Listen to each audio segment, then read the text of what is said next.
inside Watch D.A. Live, everybody. Happy Sunday to you. So glad you're with us.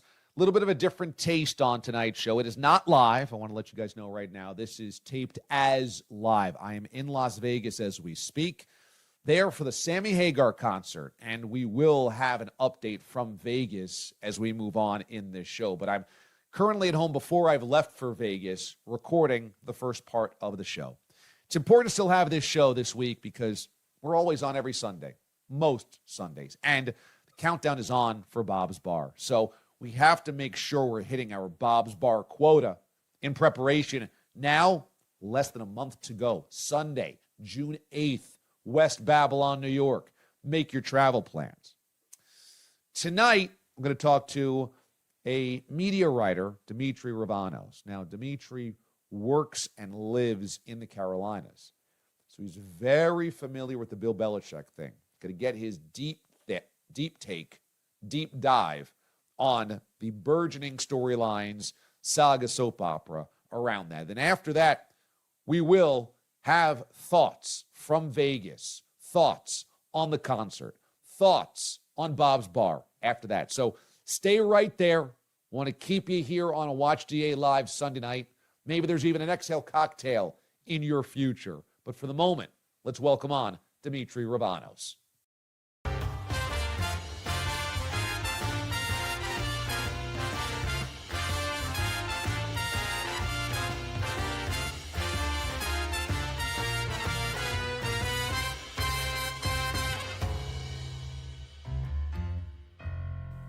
Well, we've talked a lot about the Bill Belichick saga and everything that's going on in the headlines. And our next guest here is a longtime colleague of mine, and I think a friend as well, because we've crossed paths so many times throughout the years. He's worked in the industry for many, many years. He was also the originator of the Sports Podcast Festival, which is pretty cool.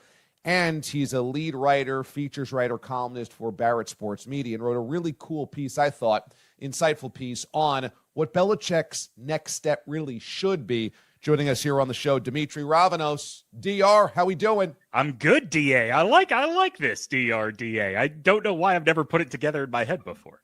It's pretty good. It works out well. Yeah, for sure.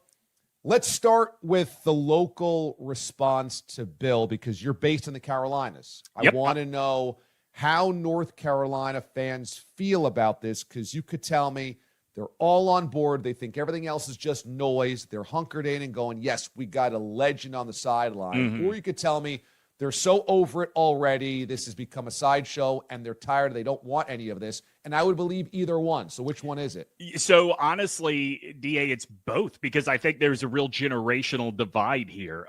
There are people that certainly on the younger end know that when it comes to college sports, regardless of what the culture is here in the Tar Heel State, football drives the bus. And the future of North Carolina, as the ACC's ground gets shakier and shakier underneath it, is going to depend largely on having a decent football product that they can sell as well.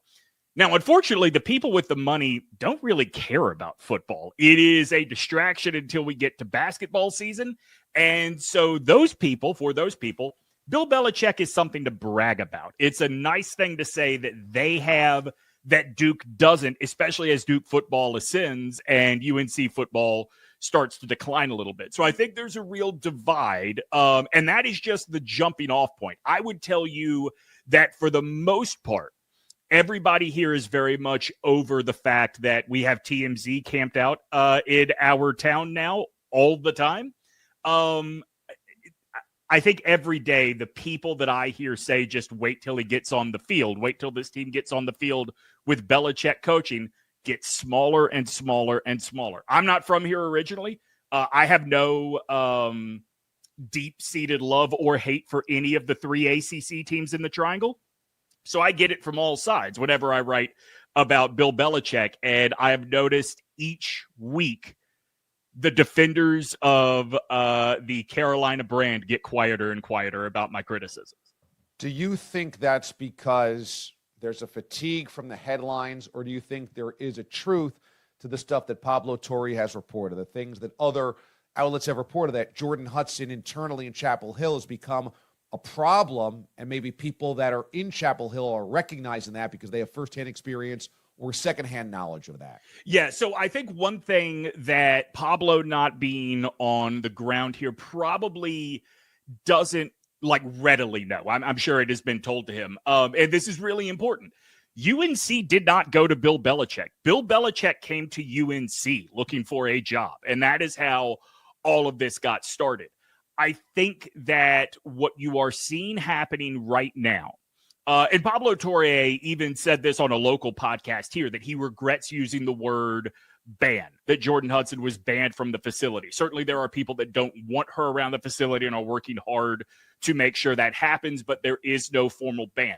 What that tells me is there's a real divide within the athletic facility, the board of trustees, maybe even the president's office at UNC. There are enough people, though, that want this sideshow over that they are going to people like Pablo Torre. They're going to people like Joe Ovius and Joe Giglio, my colleagues here locally, and making sure they know just how kind of absurd this has gotten. One thing that I've said a lot about Jordan Hudson that I think needs to be noted is she's not dumb, right? I think you look at those emails from the FOIA request and you see somebody that does have an understanding of marketing, but what you also see is someone who's 24, who doesn't get that, yeah, you can brand Steve Belichick as not a nepotism hire all you want. You can't change what I see with my own eyes, right? You can't change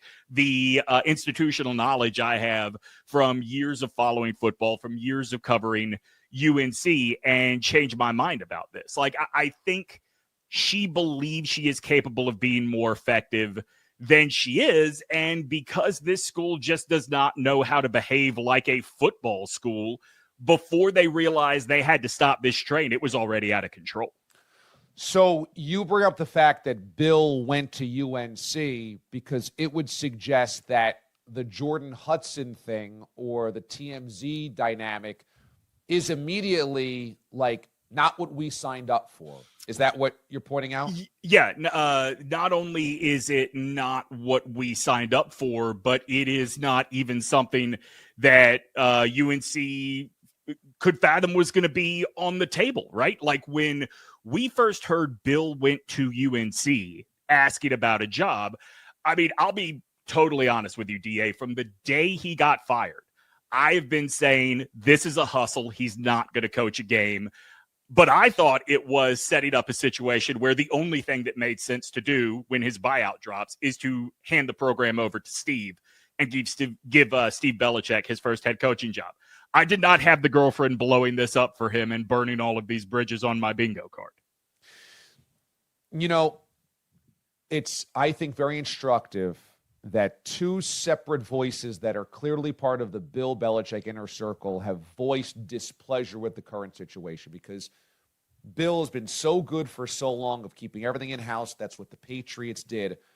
But when Julian Edelman went on his podcast and dismissed that Jordan Hudson had inserted herself unreasonably in that CBS Sunday Morning interview, is when one of the Belichick son's wives, so one of his daughter-in-laws, Bill's daughter-in-laws, had commented criticizing how she handled herself. And you're like, oh, that's within the family walls. There's some disagreement there.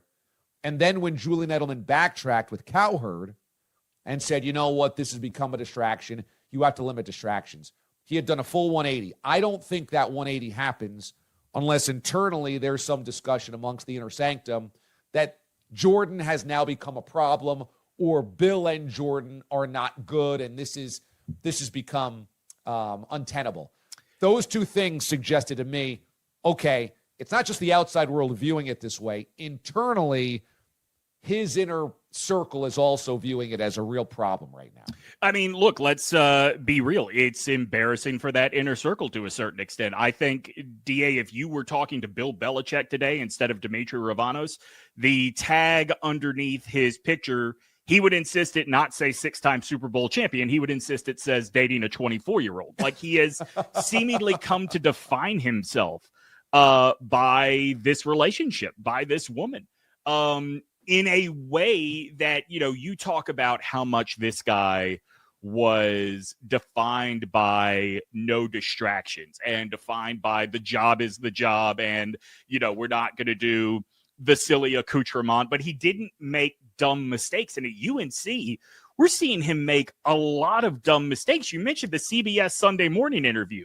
Remind me, DA, what school sweatshirt was he wearing on that interview? It's remarkable. Right. He was wearing a Navy sweatshirt. And I can tell you from talking to people not on the Board of Trustees, just money people at Carolina, they were furious, more furious about that than they were about Jordan Hudson's involvement. While we are going through all of this and the debate about Jordan is very much out there in the public, you have Mike Lombardi go on the ACC network and say that he knows that Carolina blue is a soft color, but we're going to toughen them up, as if the University of North Carolina didn't choose that color and ended up with it on total accident. There is a joke here that Tar Heel fans love to tell that, God is a Tar Heel fan because he painted the sky Carolina blue.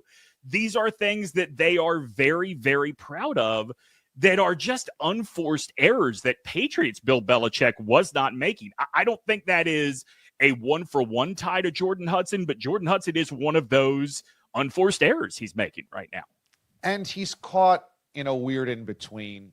What he was for 70 years of his life and 50 years of his coaching career was all football, all focus, distance yourself from pop culture and that thing, right? The dynamic that we all sink our teeth into. He was above the fray. I'm not going to be that guy that's beneath me. And now he's doing an interview for a book he's trying to peddle, which was never his bit. Right.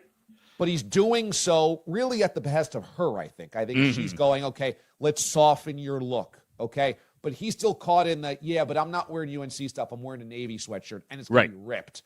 That's what I do. And then on top of it, Bill being all football all the time, now he's trying to be a kinder, gentler Bill, seemingly. He's kind of smiling through gritted teeth at questions, even though internally he hates every bit of it. He's showing up to more events. So she's got him trying. She thinks he's got to change his demeanor a little bit. And at his soul, at his core, he's incredibly uncomfortable doing those types of things. Yeah, it's funny. I don't know if you saw the video that ESPN put out today, the interview at the ACC meetings happening down in Amelia Island, Florida. It was him and Dabo Swinney. And boy, Reese Davis, who I have a ton of respect for, this is not a commentary on Reese's professionalism or talent at all. But boy, ESPN is doing more to rehab the Tar Heel football brand's image than Belichick seems interested in doing right now. I mean, they were lobbing him softballs, and Belichick was, played it close to the vest, maybe 2-sentence answers.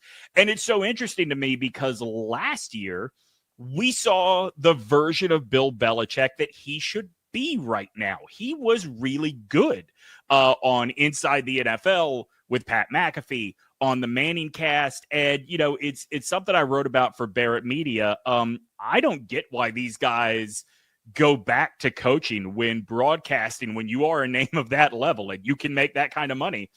I mean, it's a pretty damn good life. It's an incredible life. And you pointed out in that piece, I'm glad you brought it up, which is why I wanted to have you on, that the template is Bill Cowher. Bill Cowher left on top. He was just a year removed from winning a Super Bowl. For 20 years, at least 10 to 15, he got constant coaching overtures. He was able to decline each one of them. If one came along that he really loved, maybe he would have left. He never did. And he makes good cash. You pointed out that Bill's probably making about $10 million at UNC. That's probably pretty close to what Cowher has made, at least at his peak, what Gruden had made for Monday Night Football, et cetera. But I guess at the end of the day, it's the ego of I can still coach and win. As good as the Pixar canon of films are, I think the truest line in any Pixar film is when the pelican tells Nemo that he probably tried to eat him at one point because fish got to swim and birds got to eat. And look, to a certain extent, coaches got to coach, right? But Cowher is really interesting to me because of the local connection. I mean, I don't know if you know DA, but he played at NC State. He had a home near a country club in Cary, a suburb of Raleigh here. For the most part, over those 10 to 15 years, that team that came calling was the Carolina Panthers. It was also NC State at one point. And Bill Cowher's not leaving a broadcast job for a middling ACC program. But you know what he did do? He did agree to be a part of the search committee for NC State when they found Dave Dorn. And it kept him close to football. It kept him involved with X and O football in a way that he didn't have to give up what it was that he had, that he was working on. I mean, I point out a lot of people in that piece. To me, the greatest fumble of this ever will always be Urban Meyer. Now, keep in mind, as a guy that graduated from the University of Alabama, I do have a very particular hatred of Urban Meyer. But Urban Meyer, the college football coach, Urban Meyer, the broadcaster, great at what they do and what they were doing in 2019. Urban Meyer, the NFL head coach, maybe is the worst NFL head coach I've ever seen because he was so openly disdainful about the job.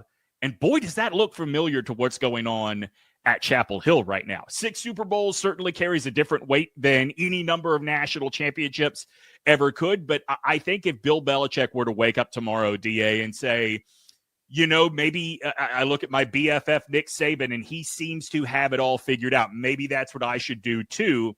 At this point, I think he'd have to go away for a year or two completely before he is not a damaged product in the eyes of broadcasters. Your Urban Meyer comp is perfect because it's the perfect inverse. Yeah, and it is incredible success at a different level of the sport, walking into the other side of the hallway with complete arrogance, like I know exactly what I can do here, not understanding that it is completely different. Urban Meyer went into the pros and really was not invested at all in the outcome. This is why he stays back and hangs out at his bar after a loss. And I think the same thing's going to be with Bill. I do not think if they lose to Wake Forest on a Saturday afternoon in double OT, he's going to be pouring over that. I think he's going to be like, yeah, you know what? I've got 6 rings. I don't need to worry about this. I mean, he is at the right place for that to happen. Now, I will say, go look at UNC's football schedule this year. If they don't get to 8 wins, something went terribly wrong. That is a joke of a schedule. That being said, if they do not get to 8 wins, most people that don't follow college football don't know the whole behind-the-scenes saga. And I'm not talking about the Jordan Hudson stuff. I'm talking about the power struggle that led to Bill getting hired. Most of those people will say, well, how could Bill do what he did in the pros? It's UNC football. And they'd be very fair in saying that. But, you know, it's a major benefit of the doubt that I don't think we should be giving the guy who is supposed to be the greatest football mind ever, in my opinion, second to Nick Saban. But the guy who is supposed to be the greatest football mind ever in a second-tier conference in a situation that he kind of created for himself. And there are few examples of anybody going from the NFL to college and it working or vice versa. I mean, we're littered with examples of it flaming out for legends like Bill Walsh, like Urban Meyer, like Steve Spurrier. I mean, go down the list. Where are the guys that it worked on both fronts? I mean, you have to use your imagination, right? Like, I think that Saban, had he had another 2 or 3 years, could have gotten the Dolphins to being a playoff team. But that's not what you would consider on par with what he did in college football. They're 2 totally different games. Maybe the X and O stuff is largely the same, but there is a very different reality to being a college football head coach. They only made one Deion Sanders. Until I see somebody else that can do the job without going and meeting kids' parents in their homes or meeting kids' high school coaches at their gyms, I don't think it's a model that can be replicated. Deion is one of one. The Colorado situation was a one of one. I think that is what UNC envisioned they could get. And let's be honest, Bill Belichick has more hardware than Deion, but when you are in that role, it's all about charisma. And Bill Belichick's brand is zero charisma. And I think when we go back to Bill Cowher, what you recognize is that Bill Cowher is a man of pretty high integrity, that made people feel good about themselves and was really comfortable in who he was grounded and authentic in who he was. So he was never playing a role. What you saw on the sideline was what he was. it feels to me like the unraveling of Bill is because here's a guy that's actually pretty insecure, domineering as a coach, but really frayed relationships everywhere that he's ever been. He's at war still with Bob Kraft. That much was obvious, and how he was not going to talk about it in the book and in the CBS interview. In the NFL, nobody wants to do a favor for him. There's an entire league that could use a great head coach, and nobody even wants to bring him on as an advisor, as anything. You have owners that are trying to, like, stab him in the back, basically. And in college, we're watching the media laugh and his enemies laugh because he turned his back on everybody, and he's dating somebody 50 years younger, which also calls into question, like, how comfortable are you in your own skin? And you brought up the point, he'd rather have you reminded he's dating somebody 24 than all of his football accomplishments. All of that, to me, paints a picture of a guy that is so opposite Bill Cowher, and why Cowher can be successful a lot of different places, and Bill has only been successful as the head coach of the New England Patriots with Tom Brady, and as an assistant coach where he didn't have to be the face of things. Before you started working with Babs on SiriusXM, have you had a partner before where it was Damon and blank, or blank and Damon? No. Okay. I think there is something, you talk about the insecurity of Bill Belichick. I think both Bill and Tom Brady believed when they split up, well, he's not going to succeed without me, or I'm the one that's going to be okay on my own. Tom Brady walked into an historically inept franchise and turned them into a Super Bowl winner in year one. This kind of goes back to what I was talking about with Jordan Hudson, understanding the basics of marketing, but can't change what I've seen with my own two eyes, right? She can urge him to write this book and do a publicity tour to remind people what he was at his best. D.A., you and I are football fans. We saw the last 3 years of his career. We saw the last 3 rosters he put together in New England. There is a reason that the NFL is not making phone calls for him anymore. And she can wear her, Atlanta Falcons Super Bowl championship sweatshirt at the Super Bowl all she wants. And that's great. It's fun. It's a funny moment. But, that was a different Bill Belichick. That was a Bill Belichick. Like, I truly believe not only Tom Brady winning a Super Bowl in Tampa, but Tom Brady winning a Super Bowl in Tampa, and literally the next year, things plummet so far that Bill Belichick cannot get it back. I think it broke him. I think it broke him in the way you are talking about, that he really doesn't know how to identify himself anymore. And I think, I have been in that situation where back when I was in rock radio, my partner and I got fired, and both of us talked openly about we're going to try and keep this thing together as long as we can, because both of us believed if we went off on our own, I would be okay and he wouldn't. Well, as soon as we went off on our own, he got a job in Boston, and I've been trying to piece together a career ever since then. I still love the guy, but I do feel a little bitterness about it. I don't like to think about our time together, because it makes me a little bit sad. I would not be surprised if Bill goes through that a little bit. Fortunately, I've got young kids, I've got teenagers, I've got a wife, I've started this new business, I found a home in writing. I found all these other ways that no longer force me to define myself by that situation. For Bill, football is football. And I don't think he knows how to think about football other than this is the sport and this is the best level I can get to, rather than think about, okay, Tom got his Super Bowl in Tampa. Tom is the top broadcaster in the NFL right now. Yes, football is football, but this is a whole new world. This is a whole new challenge, and I've got to approach it a whole new way. Like, he's just not capable of that. So was your company, you asked me, had I had a partner before, whether I looked at my previous partner and wanted to succeed in spite of him? My question was going to be, if you had, do you think that person looks at your career and resents you every single day?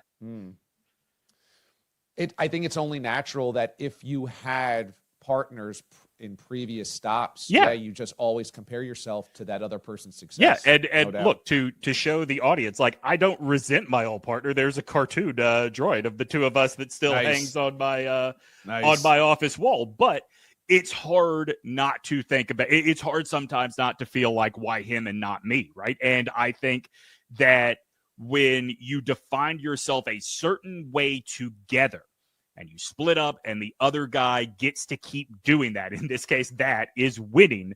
I can't imagine that Bill Belichick has ever thought, why him and not me, or has ever not thought, why him and not me, when he thinks about Tom Brady. Excellent insight. Excellent. Yes. Personality studies. And that's what this whole thing is with Bill. He's been so closed off forever. We never knew anything about him. Just the little granular parts. And here he is, and everything is spilled on the table, all this embarrassing information, and he's handling it so poorly, and everything's become tabloid fodder. And it's like, oh my God, when you start looking under the hood, Bill's existence is really turbulent. And we mentioned this earlier. It is very clear his family is unhappy with what's going on. He is not getting internal support within his family for this situation. Yeah, it's crazy. You know, the thing that I still believe he's not going to coach a game. Like I told you earlier, I have not believed he was going to coach a game ever since he was introduced as UNC's head coach. But what I find really interesting is Steve Belichick proved at Washington last year he's a competent defensive coordinator. Like, Washington was bad, but their defense wasn't the problem, particularly the secondary. There was a path for Steve Belichick to become a college football head coach eventually. He tried to hit fast forward, and now I wonder if UNC cuts ties, if it's going to be cut ties with the entire Belichick family. My colleague Joe Giglio has been hitting a wall in FOIA requests trying to get a copy of Steve's contract. He asked Bubba Cunningham, who's the athletic director at UNC, if it is in Bill Belichick's contract that Steve is the coach in waiting. And Bubba said there is no language about that in Bill's contract. And it was only the next day that it dawned on Giglio, I should have asked about Steve's contract. Well, that gave UNC time to make sure they don't let that get out in a FOIA request. I don't see how this ends with Bill on the sideline for week one. I think is it the Friday night game or the Sunday night game when they play TCU? I just don't see how they let that happen. So you don't think he coaches a game at Chapel Hill? No. I mean, it's interesting. Like I said, I thought this was a setup to where he was going to retire, and the only logical move for UNC would be to give Steve Belichick the job. He gets a very favorable schedule. With UNC, listen, this is NC State, not UNC, but to give you an idea of the college football environment in the Triangle, the Phillip Rivers team at NC State that won 10 games got a parade thrown for them, and they went to the Gator Bowl, right? Like, I mean, very different from Alabama, where I went to school. Like that, the Gator Bowl, you get fired. It would be really hard not to get to 8 wins. And around here, 8 wins would be something that would make an athletic department say, we should invest in this guy. I thought that was the plan all along. Well, it does strike me that part of this is just to make Saturdays relevant. I mean, you kind of pointed this out, like, just get us to basketball season. I know when I worked in Kansas City, both Mizzou and Kansas as athletic programs were kind of like this. Just don't embarrass us in the fall so we can get to basketball season, specifically at Kansas. Yeah. And it does strike me that, if you give me 9-3, 8-4, that means that there's a couple of Saturdays in October that I can feel good about going out to watch a game if I'm alumni, if I'm a booster, et cetera. And then whenever Midnight Madness is for college hoops, I'm all in. So 8-4, 9-3 at UNC is a wild success probably, as long as it's not a punchline to get to 9-3. Right. I mean, and look, there are teams on that schedule that when I first saw it, like before they had a head coach, I first saw it last year, looked like, oh, well, there's a loss. Like, UCF. I mean, UCF rehired Scott Frost. I don't believe in UCF, right? Like, it's going to be really hard to envision UNC not being multiple games above 500. I I've seen it in the past where that happens. Like Larry Fedora had a year where he ran into the first buzzsaw Clemson team in the ACC championship game. But, he got that team to the ACC championship game. And the problem is, as the stakes get higher later in the season, dude, Tar Heel fans are already ready to go across campus to the Dean Dome. It's just the nature here. It makes no sense to me, but, I've lived here for 20 years now. I know it's the truth with that fan base. So this was great. I encourage anybody to go to Barrett Sports Media or barrettmedia.com and look up Dimitri's piece on what Bill should do. And you're adamant. Get out of the football business. Get into the broadcast business. You'll have Absolutely. a nice, long career doing that. You can do that until you don't want to do it anymore. Jimmy Johnson's in his 80s. These guys, they can hang on forever. He would have another 6, 7, 8 years of doing this. Hell, if he wanted to be Corso, he'd have even longer than that. Agreed. This is why I say, like, God, you've got to go away for a year, because he seemed sharp last year, right? He's 72, 73. It's not like he's in mental decline, but now everybody's questioning that. So I think he's got to go away for a year, delete the social media, don't post any, photos of you and Jordan on the sailboat while you're gone, and get the media back enamored with the mystique of Bill Belichick. I mean, he is a interesting, mysterious character. Like when they were kind of running parallel, when Saban was dominating college and Bill was dominating the NFL, like Saban would shout at you what he thought about things.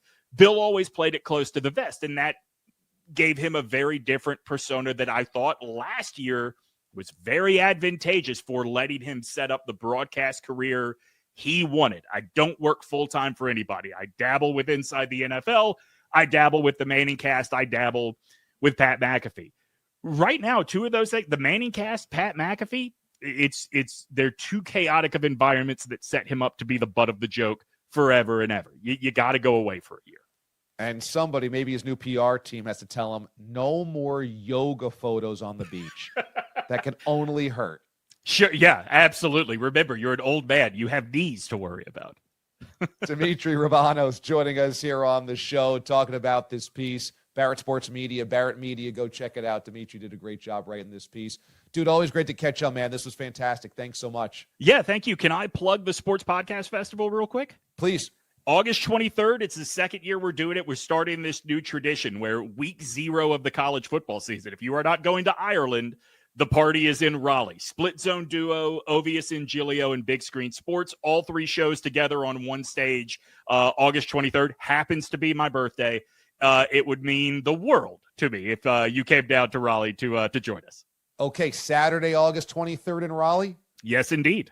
Okay, I'll put it on the calendar. We'll see if we can make that thing happen, man. D.A., my wife's a doctor. We have a big house. You can come stay in one of the many guest rooms. Wow, look at this. Yeah. Wow, personal invite. Hard to turn down. I like it.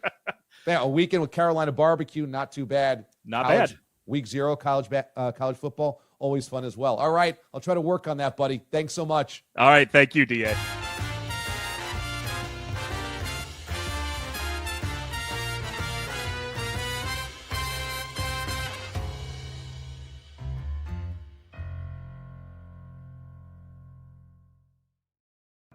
Well, as you can see, as I promised, an inside look in Las Vegas, as I'm here for Sammy Hagar performing live right in the MGM. So I'm super excited about that. And I'm also super excited about Bob's Bar. Sunday, June the 8th, it's happening once again, and it's going to be glorious. And I'm so excited because I have not seen our next guest in what feels like forever, and he is making the pilgrimage out to West Babylon, New York for Bob's Bar 5. And that would be our friend Gregg Caserta, MLB Network, MLB TV. Mr. Caserta, how are you? D.A., what's up, baby? It's been a minute. I don't know the actual time it's been. I want to say it's about a year and a half. You would know better than me. It was your last week at Infinity Sports Network was the last time I saw you. And then I left within a couple of months after that. So once you told me about Bob's Bar, I was bummed that I couldn't make it last year. But this year, it's a one-day thing. I work every Sunday. So to take off for a special occasion like this, I had to do it. Wow, that's big mountains to move. Yeah, it's been so long. I haven't seen you since it was CBS Sports Radio, well That's before right. Infinity Sports Network. I know. A lot's changed. A lot's changed. And, obviously I've been following along with you and Babs, and I'm thrilled that you're out there for a fun weekend, that it's not show related. Well, it kind of is, but you're not doing shows out in Vegas. I know normally when you're out there, you're busy working. This is a leisurely trip, which you more than deserve, my friend. Thanks. Always dangerous to bring leisure into a trip to Vegas, but that's exactly what's going on here this weekend. So before we get into Bob's Bar, how's everything over at MLB Network and MLB TV treating you?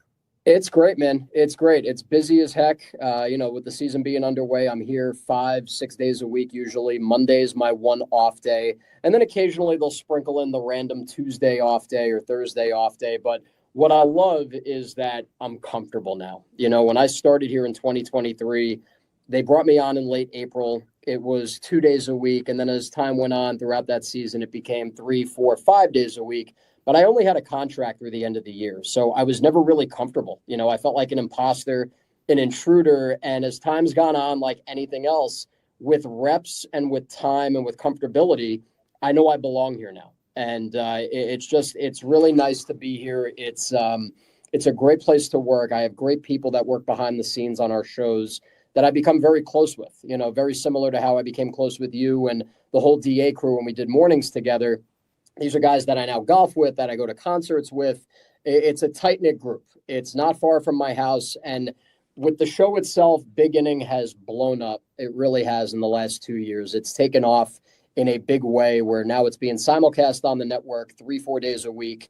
The bosses love it. The league loves it. And the bottom line is we're showing the games, which is what people want. So for me, having that and being able to do a show like that where I can parachute in and still do a little play-by-play here and there. If I'm talking about a game in the right box, top right, and there's something going on in a different game, bottom left, I can kind of parachute in, use my play-by-play background, and get us from game 1 to game 2. So it's been awesome, man. It's everything I could have dreamed of and more, and I'm really excited about what the future holds here. You're just begging to get some play-by-play in there. You're just hoping to shoehorn a little baseball play-by-play. I have to. Listen, my background, over 10 plus years of doing minor league baseball on the radio. The only thing that I want to do at this point is call play-by-play for a major league team. Early on when I started at Fordham, everybody at that time, myself included, I wanted to be Joe Buck. I wanted to do the World Series. I wanted to do the Super Bowl. And what you realize as you get further along in this, if you get to a certain level, is you realize, I'm content doing certain things. Like there are plenty of guys that have great careers and great lives just doing baseball. And I'd be very content doing that. As much as I like doing other sports, I love this game. I love the schedule, as crazy as that sounds, as all-encompassing as it is. So, yeah, I'm very content here. If I could do this job for the next 35 years, host Big Inning, do a couple of MLB Network showcase games here and there, I'd be very content. The only thing left would be getting a major league play-by-play job. But at this point, it would have to be something that would really make sense for me to leave home because working here at MLB Network, it's in my backyard. It's 40 minutes from where I live. I don't know if I've ever asked you, what's the Gregg Caserta signature home run call? Honestly, I didn't have one for a long time. I never believed in having one, but occasionally, I would say more often than not, I'll bust out a yes, sir. Which I do like. I've used it for big 3-pointers when I call college hoops. It's not necessarily an ode or a nod to Vern Lundquist, but that was very much a line that he used. And again, I don't use it all the time. I think it's a little ham-handed to try and shoehorn that into every home run. But when I know it's gone off the bat, if it's a big moment, then yeah, I'll break it out. And it's quick, and I feel like it's mine, so I'm very happy with it. Have you thought about maybe using something like, where does the salt go? Home run deposited into the right field bleachers. I got to tell you, with stuff like that, I know that it probably would have gotten me on your show a lot sooner had I done something like that, because you guys would have scrounged it up somehow. You would have had some poor tape op at 5 a.m, and they go, you wouldn't believe this. There's this guy doing AA baseball. Listen to his home run call. And I would have been on the DA show 3 years before I ever got there. So sometimes I do regret it. Yeah. We would have featured so much Trenton Thunder baseball. You would have. Everybody would have thought it was the national team, like the Atlanta Braves on the Superstation. Yeah. Okay, so Bob's Bar, Sunday, June the 8th. We're all going to come together again, which is absolutely unbelievable. We haven't all been together because in November, well, I haven't seen you since, as you said, 2 Octobers ago. But last November when we did Bob's Bar, Bogues couldn't come out. And so me, Bilotti, Mraz were together, but we didn't get the full foursome. You weren't there as well. So hopefully coming up on Sunday, June the 8th, we are going to have the full Voltron coming together. Yeah, I'm not missing it because when I went to Bob's Bar, I don't know if that was in 22 or 21, I stayed over on Long Island. And I mean, that was an all-day thing. Like, I was good during the show. I was very well behaved during the show because we did do a live show that morning. But as soon as 10 o'clock hit, it was off to the races. I mean, and it didn't stop. The weather was great. There was a Rangers playoff game that night, if I remember correctly. So that was a full day thing. And it was one of the best summer days I've had in a long time. So I said, you know what, for something like this, again, it's more special now because we don't get a chance to be together. I'm hoping that we can get a couple of the extra guys to come along. Carlos with a K. I'm hoping Boyle makes it. Like, it would be good to see guys like me that weren't full-timers but were part of the fabric of the show. It would be really cool to get some of those extra guys like I was together again as well. Well, just so you know, Carlos with a K, confirmed. Yes. Okay. Gelb, confirmed.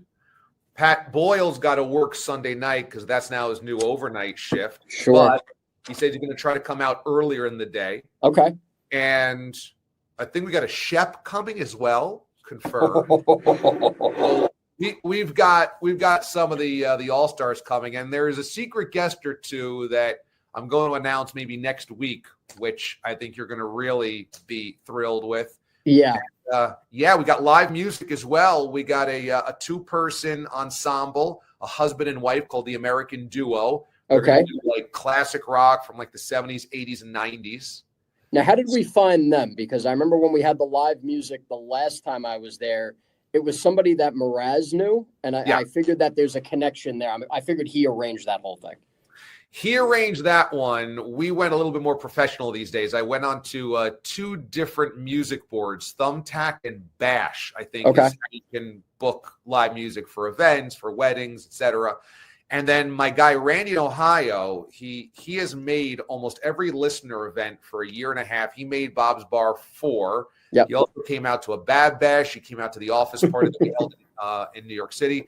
And he's in a band in Ashtabula, Ohio. And so I said, dude, Randy, can you help me source a good music, band here on the East Coast? And so he helped me along in the process. So we found this duo.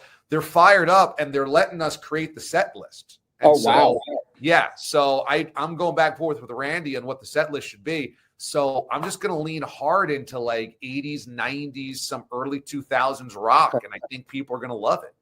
And do we have an idea, like, in terms of the listeners and the D-aliens? Like, I'm sure that there are people that have already confirmed that they will be there, correct? Yeah, like we have a Gordon in Vancouver, confirmed. I mean, this guy's flying back in from the West Coast. Unbelievable. We have a Backwards Brian. We have a Moist Pork. We have a Ironman Sean from South Carolina. Love Sean. So we got some all-stars coming through here. It's going to be awesome. Robin the 321, yay or nay? I think he's a nay. I haven't gotten a confirmation from him. He's in Florida, so he would have to fly up here more than likely. So I don't think he's going to make it. The only thing has been a potential site change because Bob has had knee replacement surgery. And so he's been hobbling around. Yeah. Rehab hasn't been great. So more than likely, we're going to do it at Upside Down Mike's house, which is just down the block from Bob's. Perfect. And so we'll be in the same area. And if Bob's is open, obviously we can go over there. Maybe we walk by and say hello to Bob. It's within walking distance. If nothing, Bob can come over and say hello. So we're totally covered there. And Mike's like, yeah, don't worry. He's a big Eagles fan. He said, I've had outdoor Eagles watch parties forever. So good. Set this whole thing up. Oh, so we're more than covered. I mean, as great as Bob's Bar setup was, the fact that we have a good audible here is nice, especially being in the same area. So hopefully, because I was talking with Mraz after you and I first linked up talking about this, and he kind of updated me on his dad. That rehab just sounds like a nightmare. So I hope he's going to be on the fast track, because now that I'm thinking about it, that's coming up in what now? 3 weeks? It's going to be 3 weeks from tomorrow. So it's going to be here before we know it.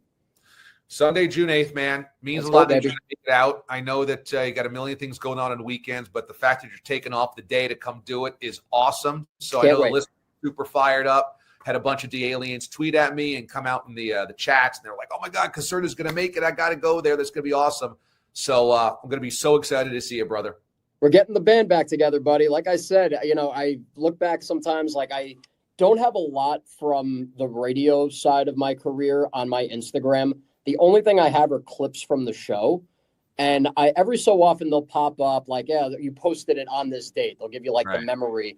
And it brings me back. Like I said, like as happy as I am being here, my long radio career, the 5+ years that I did updates at the Fan and CBS Sports Radio, the highlight for me, bar none, was doing that show. It continues to be, and it's what radio to me was always supposed to be. So to be still a part of that, it still means a lot to me, as you know. I appreciate you saying that, man. We feel the same exact way about you having been part of it. And all the listeners are so fired up that they're going to see you over at Bob's Bar. And if you can't make Bob's Bar, we will do a live broadcast from it right here on this YouTube channel on Sunday, June the 8th. But if you can make it, please make it. West Babylon, New York. It's going to be awesome. Start time's around noon. Live music's around 2. Should be going on for most of the day. Have a good long party there going on. Caserta, have a great Sunday over at MLB Network. Catch Gregg Caserta, MLB Network, Big Inning, MLB TV on his social medias. He always fills you in on when he's going to be on, so that's pretty awesome. All right, my brother. Great seeing you, and I'll be seeing you in a couple of weeks. Have a great rest of your weekend in Vegas, all right? Thanks, man. Appreciate it. See you, dude. Good, bro. All right, you too. There you go. Gregg Caserta joining us here on the show, and that's going to wrap it up for this episode of Watch D.A. Live. Yes, I'm in Las Vegas. Yes, for the Sammy Hagar show, and when I am finally back from Vegas, I'll fill you all in. You can follow me on social media for my reaction to the concert by simply following me on Twitter at Damon Amendo or on Instagram at Damon Amendo, or, of course, right here.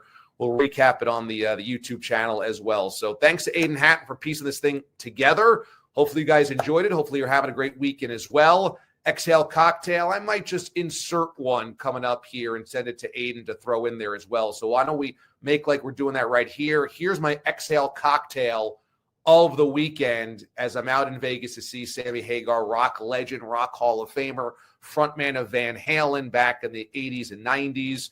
And it's all good. I will see you at Bob's Bar on June the 8th.